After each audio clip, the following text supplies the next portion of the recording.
पहला तो ये कि कल विधानसभा के अंदर महामहिम राज्यपाल जी का उद्बोधन हुआ और उनका भाषण था, हम सब ने सुना।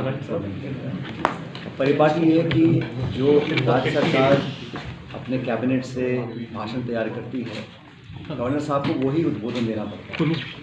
और मुझे बड़ा खेद हुआ कल जब हमने उनका भाषण सुना, क्योंकि भाषण के अंदर मूलतः जो सार निकल कर आया वो ये था कि कांग्रेस सरकार, कांग्रेस पार्टी, कांग्रेस नेतृत्व को उन्होंने कहीं ना कहीं कटघरे में खड़ा करने की कोशिश की है और एक तरह से आरोपी बनाने की कोशिश की, कमियां निकालने की कोशिश की, कुछ ऐसी बातें बोली जो तथ्य से परे थी। लेकिन इसमें महामहिम का तो उसमें क्या कह सकते हैं, क्योंकि उनको तो वो बाधित हैं। परिपाटी ये है कि वो वही भाषण पढ़ना पड़ेगा, लेकिन सरकार की जो मंशा है वो उस भाषण के माध्यम से हमारे सामने आई। और मंशा ये है कि बजाय इसके कि अपना जो एजेंडा है, जो घोषणा पत्र बीजेपी ने चुनाव से पहले कहा था, उस पर कितना प्रतिशत लागू हुआ, कितना नहीं हुआ, कैसे वो करेंगे, और आने वाले समय के लिए बीजेपी का, अपनी सरकार का, जो सरकार बनी है जनता के वोटों से, उन वादों को पूरा करने के लिए क्या करेंगे, वो जो एक रोड मैप होता है वो उस भाषण से सामने आया है। मुझे लगा कि जो वादे किए हैं और अब फाइनली जो डबल इंजन की बात करते थे, वो सरकार यहाँ बन गई डबल इंजन की। अब एक इंजन दिल्ली में जो 10 साल से काम कर रहा है, उसकी जो रिपोर्ट कार्ड 10 साल की है, उसका भी आकलन जनता कर रही है, पब्लिक कर रही है। जब 2014 में पहली बार बीजेपी की सरकार बनी, और आपको याद होगा ये सरकार पूर्ण बहुमत की सरकार थी। कांग्रेस सरकार हमेशा गठबंधन सरकार थी, तो काफ़ी दबाव रहता था अलग अलग पार्टीज़ का। लेकिन भाजपा का पूर्ण बहुमत की सरकार बनने के बाद जो मूलभूत सुविधाएं हैं, जो वादे खुद भाजपा के नेताओं ने अपने मुख से किए थे, हमने उनको प्रेरित नहीं किया था। जो बातें उन्होंने कही थी, वो किसान की आमदनी दुगनी करने की बात कही थी, महंगाई को ख़त्म करने की बात की थी, कालाधन समाप्त करने की बात की थी, लोगों के खातों में 15 लाख रुपये डालने की बात की थी, नौजवानों को 2 करोड़ रोजगार प्रतिवर्ष देने की बात की थी। ये वो वादे हैं जो रिकॉर्ड पर है भाजपा के। अब इन 10 सालों में आप उनका ट्रैक रिकॉर्ड देख लीजिए तो हर मापदंड में वो फेल रहे हैं। और उन्होंने जो किया, यूपीए की सरकार में जो कानून बने, शिक्षा का अधिकार, खाद्य सुरक्षा का अधिकार, सूचना का अधिकार, हम लोगों ने नरेगा चालू किया। और बीजेपी की सरकार में जीएसटी लेकर आए, नोटबंदी उन्होंने कर दी, 3 काले कानून बनाए किसानों के खिलाफ, 1.5 साल तक आंदोलन के बाद उन कानून को वापस किया। आज तक ये पता नहीं कानून बनाए क्यों, और बनाए तो वापस क्यों लिए। शुद्ध रूप से राजनीतिक नुकसान जब देखा तब वापस लिए। तो मैं कहना चाह रहा हूँ कि 10 साल की जो भाजपा की सरकार का जो काम रहा है, लोग उसका आकलन कर रहे हैं। महंगाई आज रिकॉर्ड स्तर पर है, बेरोजगारी आज़ादी के बाद हाईएस्ट लेवल्स पर है, शिक्षित नौजवानों को अपना भविष्य अंधकार में दिख रहा है। तो ये जो पूरा वातावरण बना है, इसके लिए केंद्र सरकार जिम्मेदार है।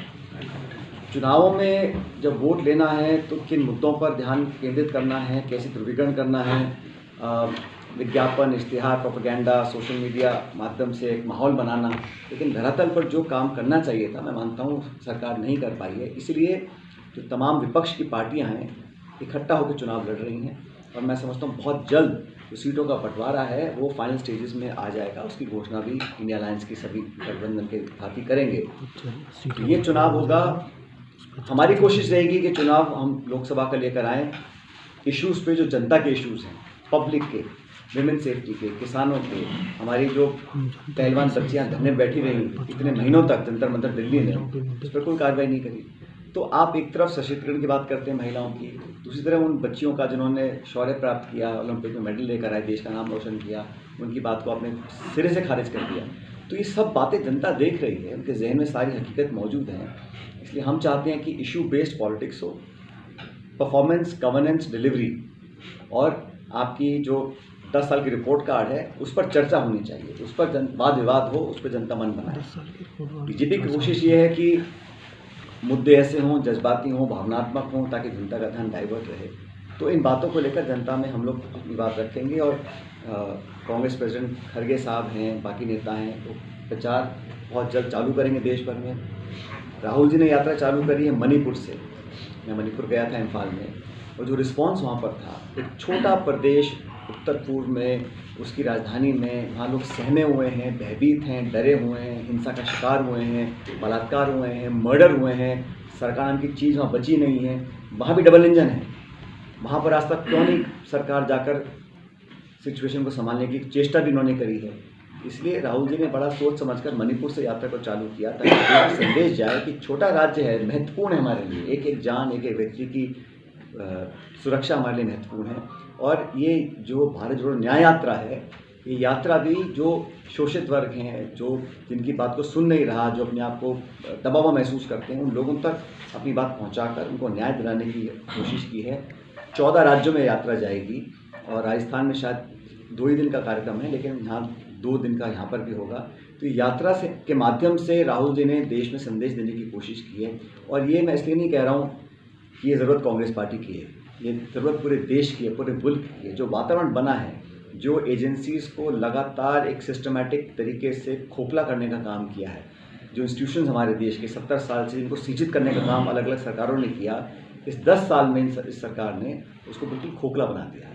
चाहे वो जुडिशरी की बात करें, चाहे वो इलेक्शन कमीशन की बात करें, चाहे वो भारत सरकार की एजेंसीज़ हैं, ईडी है, सीबीआई है, इनकम टैक्स है, उनका ऐसा आप आंकड़े देख लीजिए, 96% जो नोटिस मिले हैं, जो छापे पड़े हैं, जो पूछताछ ईडी ने की है, 96% विपक्ष के लोगों पे की है। जो पॉलिटिकल ओपोनेंट्स हैं, राजनीतिक जिनकी असहमति है केंद्र सरकार से, उनको टारगेट किया जा रहा है, ओपनली कर रहे हैं, मतलब इसमें धड़ल्ले से है, इसमें कोई संकोच किसी को नहीं है। ये सब बातें भी इस देश का नौजवान देख रहा है।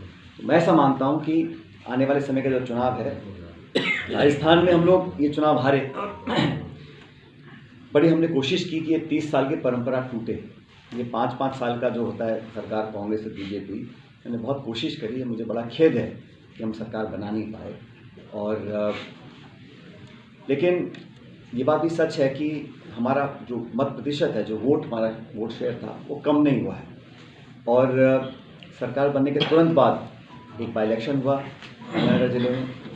वहाँ पर सारी मान मर्यादाओं को, कानून को, आचार संहिता के नियम की पालना तो दूर, उनको दूर चलते चुनाव में आचार संहिता लगते हुए, जहाँ पर आप एक मास्टर का ट्रांसफ़र नहीं कर सकते हैं, आप एक 100 मीटर की पाइपलाइन नहीं डाल सकते हैं, उस चुनाव में आपने भाजपा के उम्मीदवार को मंत्री की शपथ दिला दी, मंत्री बना दिया, लेकिन एमएलए जनता बनाती है। उस चुनाव में भारी बहुमत से हमारे नौजवान उम्मीदवार रूबी कुल्लर चुनाव जीत कर गए। तो 3 हफ्ते के अंदर अगर जनता भाजपा को आईना दिखा रही है, इसका मतलब ये है कि कोई भी दल, कोई भी ये ना समझे कि जनता हमेशा से हमारे साथ रहेगी, हर कीमत पर रहेगी।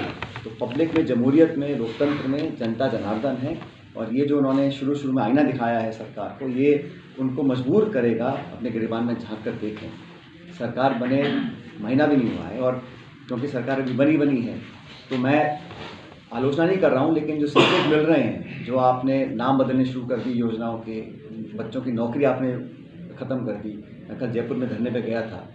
उन 5000 लोगों को अगर आप नौकरी से निकालना था, तो आप कारण बताते, आप होते इसमें ये कमियां हैं, या ये स्कीम गलत है, या इसमें इसके मापदंड अलग हैं, उनको नोटिस देते, उनसे सवाल पूछते, उनसे कुछ कार्रवाई करते। आपने कलम के लाइन से उनको नौकरी से निकाल दिया है। तो मंशा ये है कि कहीं ना कहीं इसमें प्रतिशोध की भावना भी है, और नौजवानों को नौकरी देने का जो बात भाजपा करती है, उस वादे से मुकर गए हैं।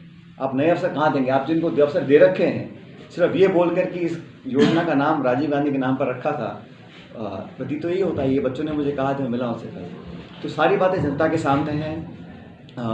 लोकसभा के चुनावों के लिए हमारी तैयारी हो रही है। कल लगातार 2-3 हमारी मीटिंग्स हुई हैं, प्रदेश इलेक्शन कमेटी की, कोऑर्डिनेशन कमेटी की, सब नेताओं से चर्चा की है। अलग अलग लोकसभा क्षेत्र से हम फीडबैक ले रहे हैं। और एआईसीसी ने भी ये कहा है कि समय से पहले हम अपने लोकसभा के उम्मीदवारों के नाम डिसाइड करें, ताकि चुनाव प्रचार का हमको पर्याप्त समय मिल जाए।